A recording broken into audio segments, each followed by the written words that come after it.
Good morning students. अब हम आपके पास लेके आ रहे हैं वीडियो नंबर 2 लेके आ रहे हैं बेटा। ये वीडियो नंबर 2 है और वीडियो नंबर जो 2 है वो हमारी किसके ऊपर बेस्ड है बेटा? यस, हम लोगों ने जो अपना अकाउंटिंग विजन का चैप्टर शुरू किया था, चैप्टर 9 है, उसी सीरीज़ के अंदर हम लोग वीडियो लेके आ रहे हैं। ये सेकंड वीडियो है हमारी अकाउंटिंग विजन के ऊपर और हम लोग बिल्कुल अकाउंटिंग विजन के बारे में आपको बताया गया था। ये क्या होती है, assets is equal to liabilities plus capital, वो सारी बातें हम करते हैं, लेकिन आपको समझ में तब आएगा जब आप कुछ प्रैक्टिकल्स क्वेश्चंस को कवर करेंगे। ठीक है, आज भी हम एक क्वेश्चन के साथ ही हम इसको समझने की कोशिश करेंगे। Assets is equal to liability plus capital, यहाँ पे जो चेंजेज आते हैं वो दोनों साइड में हमेशा क्या आते हैं, सेम आते हैं और हमारी जो इक्वेशन है रिमेन इंटैक्ट रहती है हमारे पास। ठीक है, हम एक एग्जांपल के थ्रू समझेंगे इसको और हम अकाउंटिंग इक्वेशन पे रिप्रेजेंट करेंगे। आप पहली वीडियो को जरूर देखिए जिससे कि आपको क्लियर हो जाएगा कि अकाउंटिंग इक्वेशन को हम कैसे करते हैं चैप्टर नंबर 5 को। मैंने यहाँ पे एक ट्रांजैक्शन लिया बेटा, आप देखिए, रवि स्टार्टेड द बिजनेस। हाँ जी, मेरी बात ध्यान से सुनेंगे। रवि ने क्या करा है, बिल्कुल सही कहा आपने, रवि ने बिजनेस क्या कर दिया बेटा, स्टार्ट कर दिया। Ravi started the business, Ravi ने बिजनेस स्टार्ट करा है। Ravi started the business with cash of rupees, हमने ले लिया मान लीजिए 60,000 रुपीज़ से रवि ने क्या कर दिया है बेटा, बिजनेस शुरू कर दिया। ये हमारी पहली ट्रांजैक्शन हो गई बेटे, समझ में आ गई आपको? ठीक है जी सर। दूसरी ट्रांजैक्शन क्या हुई, रवि ने बिजनेस स्टार्ट किया, अब क्या करा, रवि परचेज्ड, रवि ने क्या कर लिया, परचेज कर लिए, किस पे, गुड्स ऑन क्रेडिट, क्रेडिट पे गुड्स परचेज कर लिए जी। किसने परचेज कर लिए, रवि ने परचेज कर लिए गुड्स क्रेडिट पे। कितने के गुड्स परचेज कर लिए जी, इन्होंने गुड्स परचेज कर लिए हैं 30,000 रुपीज़ के। कोई दिक्कत नहीं है, बिजनेस चलेगा तो गुड्स भी खरीदे जाएंगे, अब बेचने की बारी भी आएगी। अब देखिए, अब मैं यहाँ लिख रहा हूँ ही sold goods, he sold goods on cash. ठीक है, फॉर रुपीज़, कितने के लिए बेचे उसने, 4 रुपीज़ 6,000, 6,000 रुपये के गुड्स उसने बेच दिए और कैश में बेचे। ध्यान दिया जाए यहाँ पे, और ब्रैकेट में लिखा हुआ कॉस्ट प्राइस। अब उनकी जो कॉस्ट प्राइस है वो केवल कितने रुपए है बेटा, 5,000 रुपये है। अभी तक आपको बताया जाता था गुड्स बेच दिए जाते थे, लेकिन गुड्स बेचे जा रहे हैं, तो अब यहाँ देखा जाएगा कि 5,000 रुपये की चीज़ को हम लोगों ने 6,000 में बेच दिया है। इसका मतलब 1,000 रुपये का मेरा प्रॉफिट हो जाएगा। वो हम एनालाइज करेंगे इक्वेशन में कैसे रिप्रेजेंट करेंगे।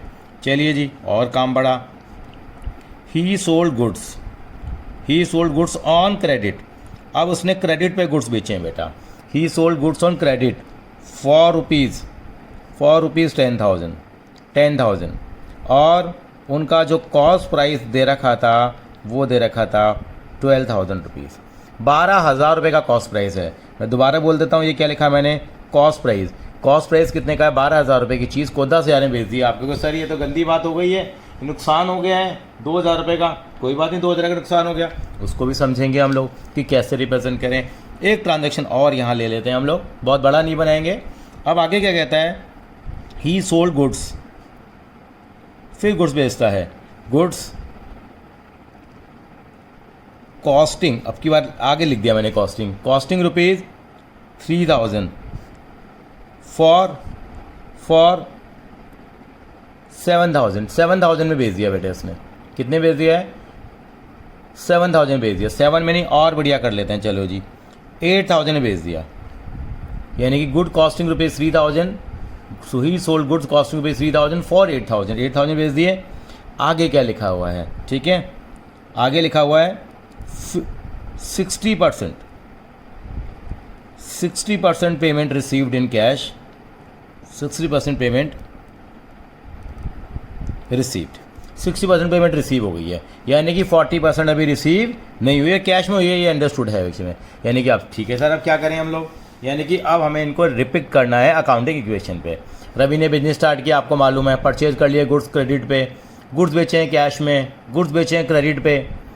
ठीक है जी, कोई बात नहीं। यहाँ सर 1,000 का फ़ायदा है, सर यहाँ 2,000 का नुकसान है, सर यहाँ 3,000 के गुड्स को 8,000 में बेच दिया, सर यहाँ 5,000 का फ़ायदा हो रहा है। लेकिन सर पेमेंट तो 60% ही मिली है, यानी कि 8,000 का, जो 8,000 का सामान बेचा उसका 60% पेमेंट मिली, यानी 4,800 मिली। सर 40% नहीं मिली। इसका मतलब क्या है, अभी उधार में है वो, उसके क्या बन जाएंगे हमारे, बिल्कुल सही, डेटर्स बन जाएंगे 40% के।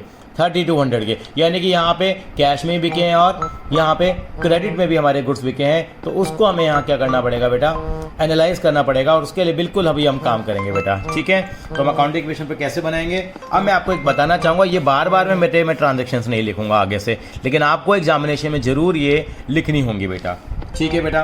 चलते हैं आगे हम लोग, तो कैसे इसको डिपिक्ट करेंगे वो आप देखना शुरू करेंगे बेटा। तो ये मैं क्या बनाऊंगा, साइमल्टेनियसली अब अकाउंटिंग इक्वेशन बनाऊंगा। ऊपर क्या हेडिंग आएगा बेटा, अकाउंटिंग इक्वेशन।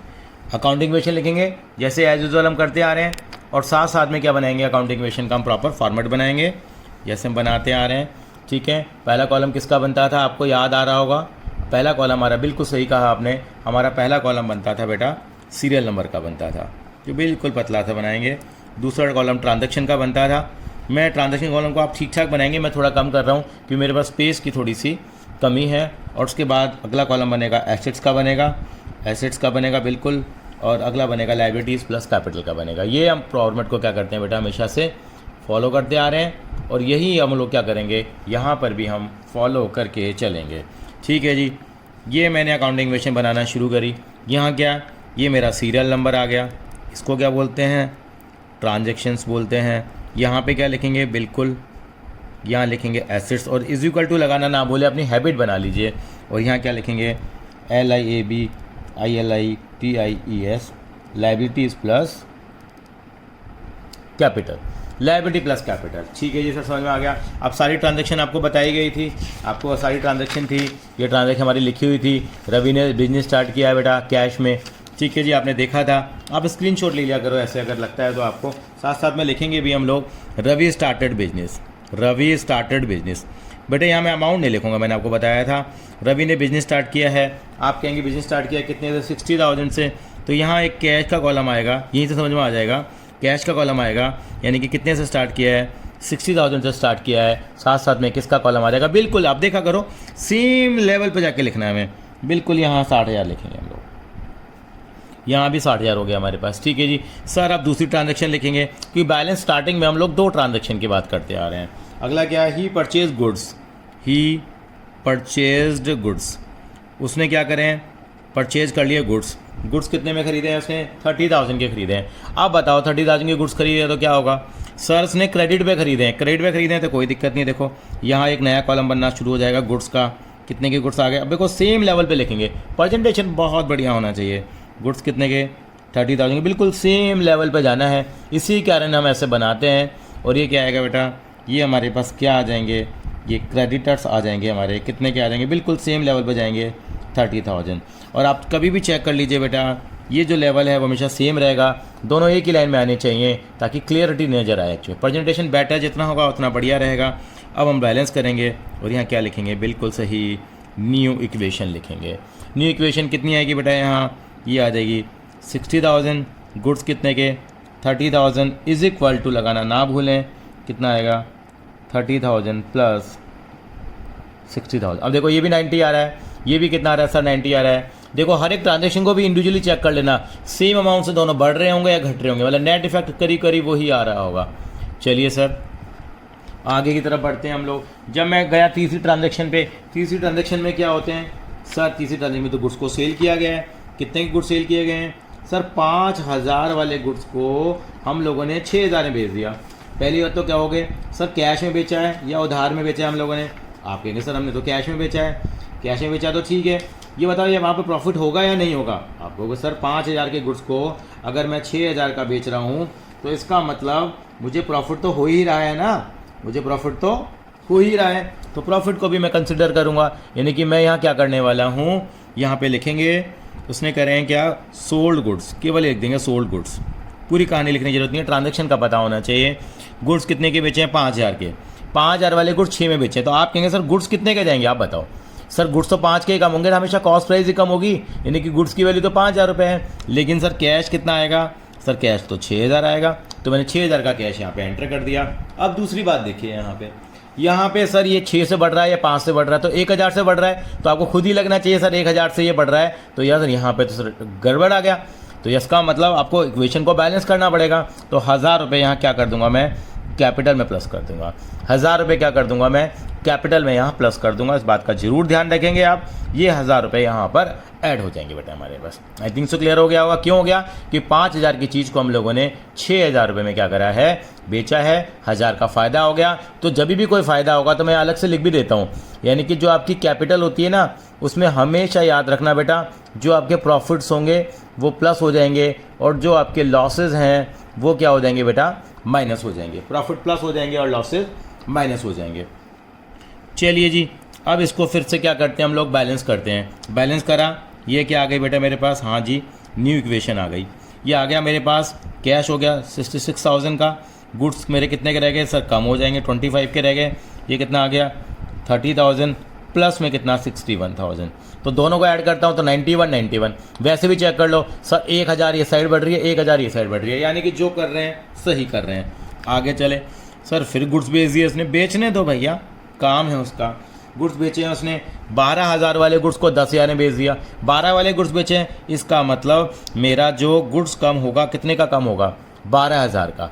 अब मेरा क्या होगा, क्या कैश प्लस हो जाएगा क्या, बिल्कुल नहीं होगा, क्योंकि इस क्वेश्चन में लिखा था गुड्स सोल्ड, यहाँ थोड़ा सा मेंशन कर देते हैं, चलो गुड्स सोल्ड ऑन क्रेडिट, ये क्या था goods sold on cash.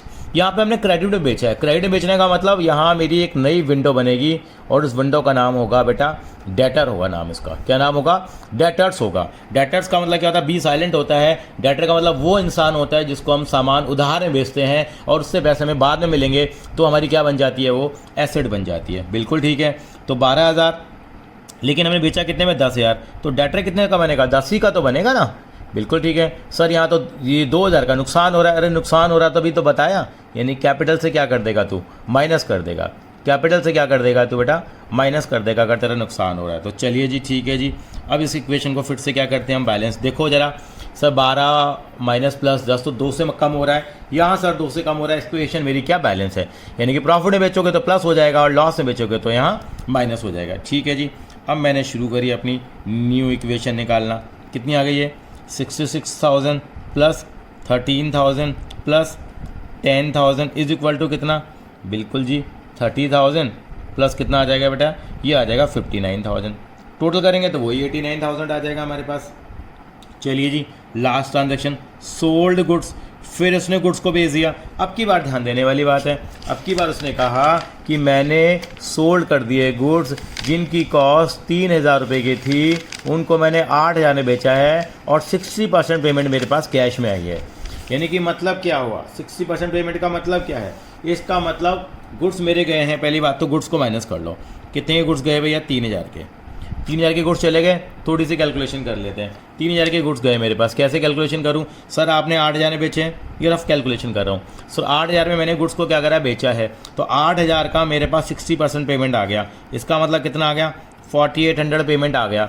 Sir बाकी पेमेंट का क्या करूं, इसका मतलब 40% पेमेंट नहीं है, इसका क्या करूं, ये मेरे पास 40% पेमेंट नहीं आई। टोटल देखो 8,000 ही हो गई, ये पेमेंट आ गई है कैश में, ये आ गई, ये किस पे है, अभी भी क्रेडिट पे है। इसका मतलब है क्या कहलाएंगे मेरे सर, ये तो आपके डेटर कहलाएंगे। तो यानी कि मेरा कैश कितना प्लस करूं मैं, कैश मेरा प्लस कितना होगा, बिल्कुल ठीक है, कैश हमारा यहाँ पे प्लस हो जाएगा बेटा 4,800, कितना 4,800, और डेटर में कितना प्लस होगा 3,200। देखिए बात वही बन रही है, देखिए अगर आप ध्यान से देखें तो देखिए टोटल 8 ही प्लस हो रहा है, लेकिन 2 अलग अलग विंडो में हो रहा है। ये मेरा कैश आया है और जो मेरा नहीं आया वो मेरा क्या लगेगा रिश्ते में, पता है आपको, वो रिश्ते में क्या लगेगा, डेटर लगेगा। जो पैसा आ गया वो मैंने किस में ऐड कर दिया बेटा, यहाँ कैश में ऐड कर दिया। इस बात का ध्यान देंगे। अब देखिए 3,000 मेरे गुड्स से कम है, 4,800 यहाँ प्लस है और यहाँ पे 3,200 मैंने डेटर में प्लस कर लिया। तो अल्टीमेटली लेकिन 5,000 का फ़ायदा हुआ है, वो हमारा यहाँ प्लस हो जाएगा। अब अलग से ट्रांजैक्शन को आप देखिए एक बार ज़रा, अलग से ट्रांजैक्शन को देखिए। सर यहाँ पे 8 प्लस 3 माइनस, तो 5 प्लस हो रहा है, यहाँ भी 5 प्लस हो रहा है। ठीक है सर, क्लियर हो गया हमारे को। यानी कि आपको देखना पड़ेगा कितना % पैसा आपको कैश में मिला, वो कैलकुलेशन आप कर लेंगे। आई थिंक सो क्लियर हो गया होगा। फाइनल इक्वेशन बना लेंगे। अगर मान लो यहाँ लिखा होता 50% पेमेंट कैश में मिला है, 50% अभी नहीं मिला, तो 50% कैसे निकालते, 8,000 का 50% कितना होता सर, 4,000 होता, तो यहाँ 4,000 यहाँ प्लस होता और 4,000 यहाँ पे प्लस हो जाता है हमारे पास। ये बाकी ट्रांजेक्शन सेम आती। फाइनल इक्वेशन में कितना आ गया बेटा, ये आ गया 70,800 आ गया। ये गुड्स कितने के रह गए भाई, गुड्स तो मेरे 10,000 के रह गए, ये मेरा 13,200 आ गया। ये कितना आ गया 30,000 आ गया और ये कितना आ गया मेरा बेटा 64,000। अब मैं दोनों का टोटल कर लेता हूँ, हमेशा करना है और यहाँ लिख दीजिए 84,000। लिखने के बाद इसको बारे बॉक्स बना दीजिए, मैं हमेशा कहता हूँ ताकि अंधे को भी नज़र आ जाए कि कितना आया है। ये भी कितना आ गया मेरा 84,000, सॉरी कैलकुलेशन ठीक होनी चाहिए, 94,000 आया है। कितना है बेटा 94,000 रुपीज़ आ गया। ये एक तरह का हमारा फाइनल टोटल आ गया। लेकिन हमने वादा किया है कि साथ में बैलेंस शीट ही बनाएंगे ताकि प्रैक्टिस होती रहे। तो मैं चाहूँगा कि इमीडिएटली आप बैलेंस शीट ड्रॉ कर लें ताकि आप स्पेस को यूज़ कर पाएँ प्रॉपर, क्योंकि आपको मालूम है स्टेशनरी की प्रॉब्लम चल रही थी। बैलेंस शीट, ये बैलेंस शीट बनाई है आपने। ये बैलेंस शीट का फॉर्मेट आपको बताया गया है। ये ऐसे 4 कॉलम बनेंगे। पहले हमने टी बनाया, उसके बाद ये 4 कॉलम बना लिया। आज मैंने थोड़ी बैलेंस शीट बड़ी बना दी है क्योंकि आज मेरे पास जगह है थोड़ी। यहाँ रुपीज़ लिखेंगे, यहाँ पे क्या लिखेंगे एसेट्स लिखेंगे, यहाँ पे क्या लिखेंगे बिल्कुल ठीक है, यहाँ पे हम लायबिलिटीज़ लिखेंगे और बैलेंस शीट एज एट कोई तारीख आएगी, जैसे 31 मार्च 2020 है मान लीजिए, एग्जाम्पल पुरानी डेट में चल लेते हैं। अब देखिए एसेट साइड पे क्या क्या था, एक एक का नाम लिखते हैं। सर एक कैश था, पहले हेडिंग लिख रहा हूँ मैं, फिर मेरे पास गुड्स थे, फिर मेरे पास डेटर्स थे, लिख देते हैं यहाँ पे। कैश कितना था फाइनल बैलेंस वाला देखो 70,800 था। ये मेरे पास कितना था, ये मेरे पास 10,000 था। ये मेरे पास कितना था 13,200 था। चलिए इधर चलते हैं। सर यहाँ पे हमारे पास क्रेडिटर थे, क्रेडिटर ही लिखेंगे, कैपिटल लेटर्स में लिखेंगे। क्रेडिटर्स कितने के थे सर 30,000 के थे। और सर कैपिटल कितनी हो गई मेरी, सर मेरी कैपिटल हो गई है 64,000 हो गई है।